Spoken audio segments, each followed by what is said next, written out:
Hello, good evening guys. Magluluto tayo ng maha blanca. Blanca means white guys. So, yung maha, isi-search ko pa ng kahulugan ng maha. So, ito guys, alam naman natin bilang Pilipino ang maha blanca. So, magsimula na tayo guys. Dito meron akong 2½ cups na pangalawang piga ng gata. Tapos, dito naman sa kabila guys, meron akong 1½ cups ng kakang gata, 1 can na small na evaporated milk, ayan, Alaska evaporada maliit, yung pinakamaliit lang to guys, about 140 ml, ayan. Tapos meron ako dito, may nilagay akong 1 can na big can ng condensed milk. Hinalo ko na siya guys kasi wala akong katuwang. So, pinaghalo ko na siya dyan at saka yung 2½ cups na cornstarch. Plus, meron ako dito vanilla guys. Hinalo ko na rin ang vanilla na 2 tablespoon. So, it's up to you naman kung gaano kadaming vanilla yung ilagay nyo. Sa akin, tama na yung 2 tablespoon. So, guys, dito sa 2½ cups na pangalawang piga ng gata, ilagay na natin ang asukal. Yan. Nilagyan ko ng asukal guys, which is optional naman ang asukal. Kasi matabang yung gagamitin kong mais. Yung mais ko kasi guys, imported. Ayan o. Stokelis ang brand. Pero kung Del Monte, wag nyo na lagyan ng asukal kasi mag-over sweet na siya. Pangit yung maha pag sobrang tamis. So, ilagay na natin ang mais guys. Ito kasi imported kaya ano. Yan. Matabang. Matabang siya guys. Tinikman ko. Hindi kagaya sa Del Monte, matamis. At saka yung halimbawa is bonus, matamis yun. Locally made na corn, matamis. So, ito dahil imported, matabang siya. So, lagay na natin guys. Ang paglagay sa mais, depende rin sa gusto nyong dami. Ito, mga kalahating can lang ilagay ko kasi baka naman sunod na araw gagamitin ko pa. Sayang naman. So, hindi naman tayo ganun katakam sa mais dahil nagsasaing rin naman tayo ng mais minsan. So, ayan guys. Itunaw lang natin siya dyan.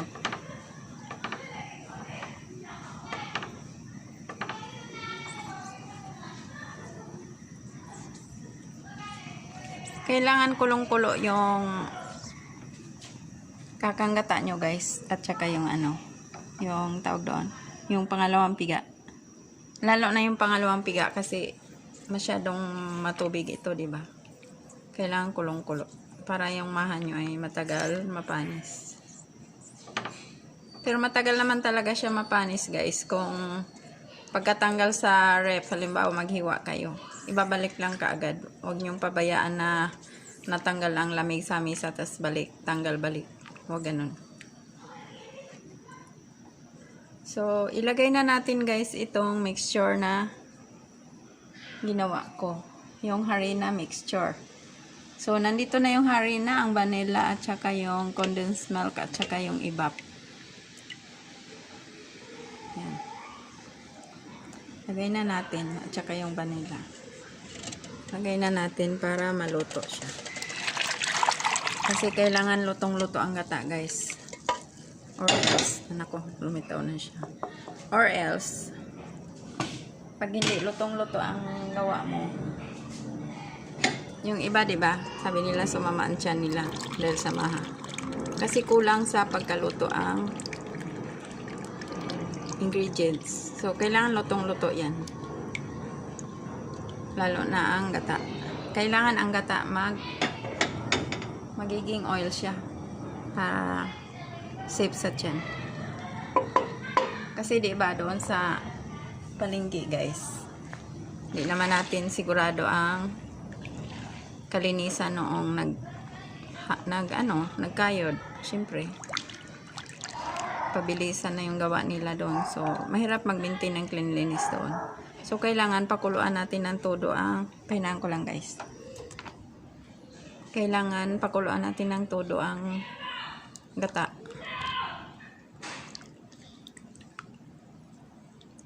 Sorry guys, ang ingay ng background. May baby kasi dyan, nilalaro nila. Kasi ayaw pa nilang patulogin dahil nagising ng madaling araw daw. So, mamaya pa. Sabay na sa mature people. Ngayon lang ko nakakita ng bata natin, o'clock na patulogin. So, halo lang ng halo guys. Ang teknik lang dito, mahinang apoy para maagapan mo at hindi matutong. Kasi kung itodo mo yung apoy, lalo na kung iwanan mo, ay naku, tostado na yung ilalim ng mixture mo, hilaw pa yung ibabaw. So, halo lang ng halo guys, hanggang sa mag-dry up siya. Not totally dry, yung kaya namang ilagay sa molder. So, naka-ready na yung mga molder ko dyan, guys. Yan lang natin ilagay sa Pyrex.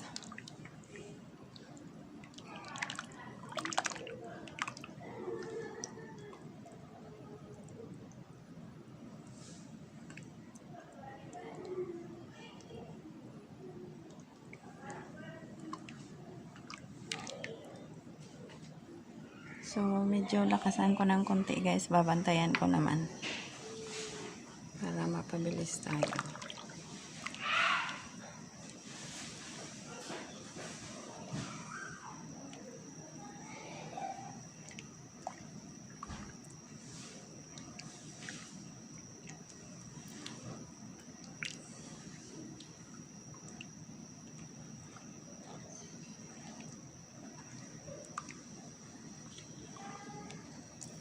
So, yung mani at saka cheese, mamaya na natin idagdag guys. Kasi, yung mani, pag na luto mo ng matagal, na siya, hindi na siya crispy. Tapos, yung cheese naman, malulusaw yan. Kailangan may texture pagkain mo. Maramdaman mong may cheese. Yan, mabilis lang siya nag-set guys. Halo lang ng halo. Huwag lang tigilan maghalo kasi pag tinigilan mo, baka matutong ang ilalim.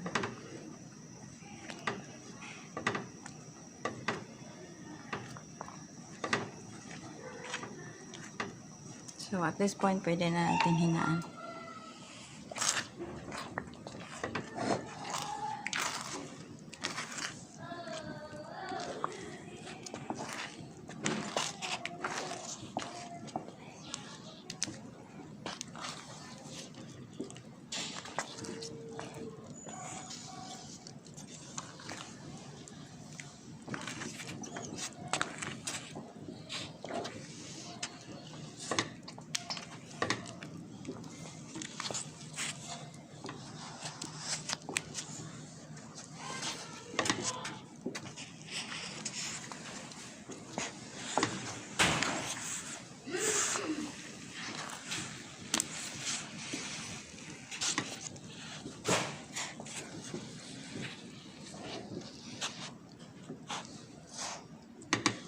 So, malapit na siya maluto, guys. Antay-antay na lang natin.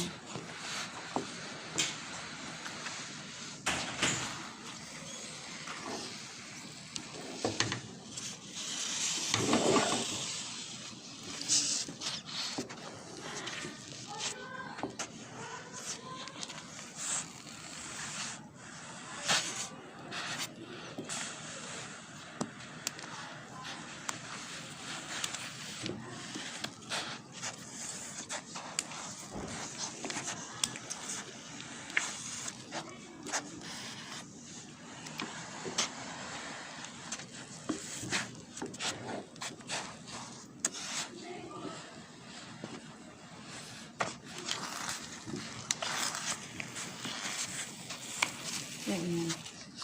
Thick na talaga yung mixture niya.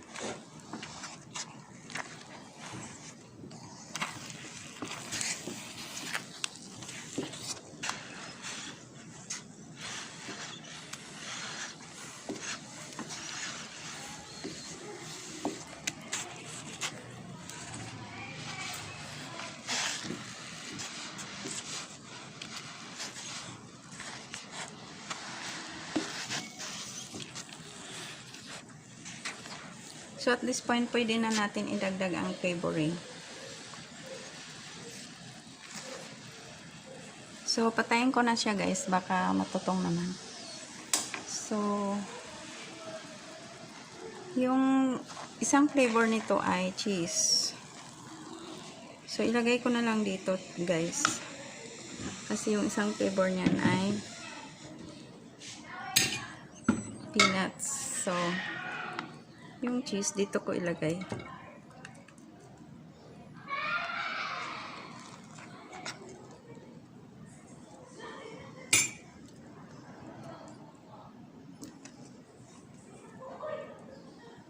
Kuha tayo ng isang ladle.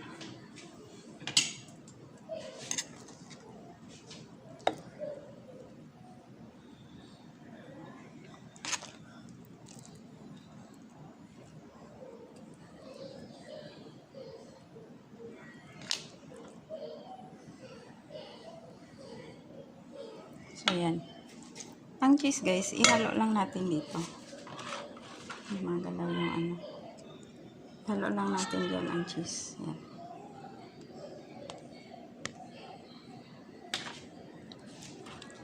Gumagalaw kasi plastic yung lamesa, guys. So, gumagalaw siya. I-mix mo lang yung cheese ng ganyan. Para pagkain mo mamaya, bubo pa rin yung cheese na yan. So, malalasahan mo talagang may cheese. Haluin lang natin mabuti para ma-distribute.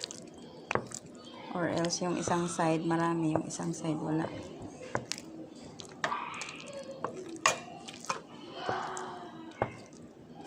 So, okay na to siya. I-rep na lang ito for mga 3 to 4 hours or overnight.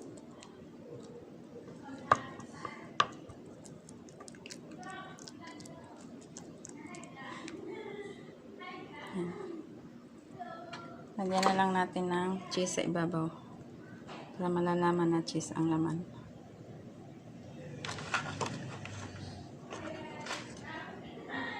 So, patok siya sa Pasko o kaya New Year, guys. Para pag may nagutom, may mahablot sa rep.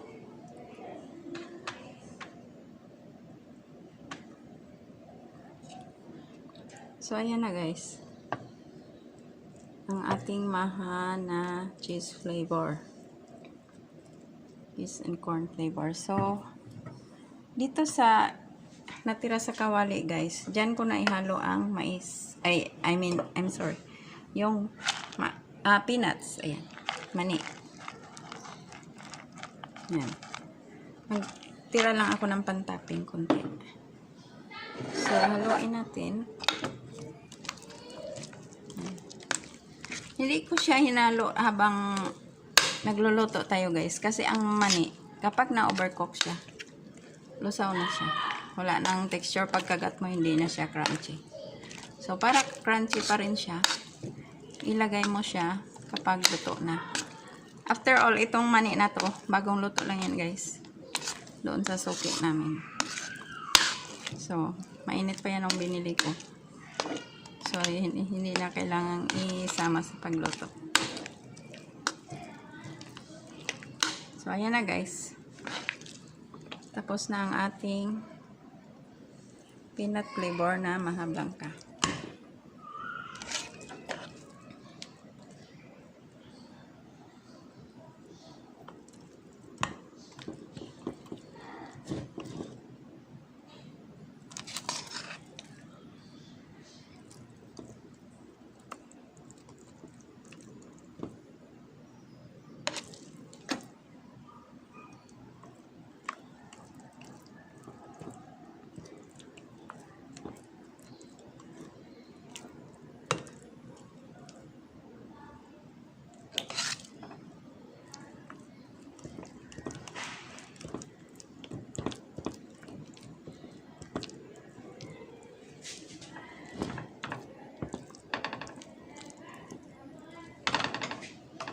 So, ipantay ko na lang.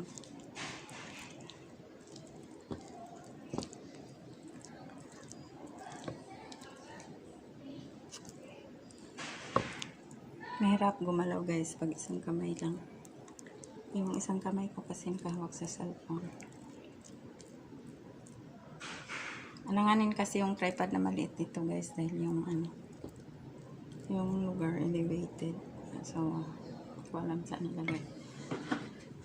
So, ito guys, ilagay na natin yung peanut topping. Yan, mani.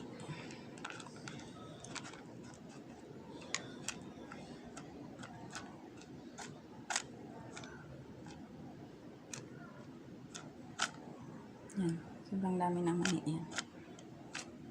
Para sa mga peanut lovers. So, ayan na guys. Tapos na ang ating mahablang. Kambilis lang guys, no? Thank you so much guys for watching.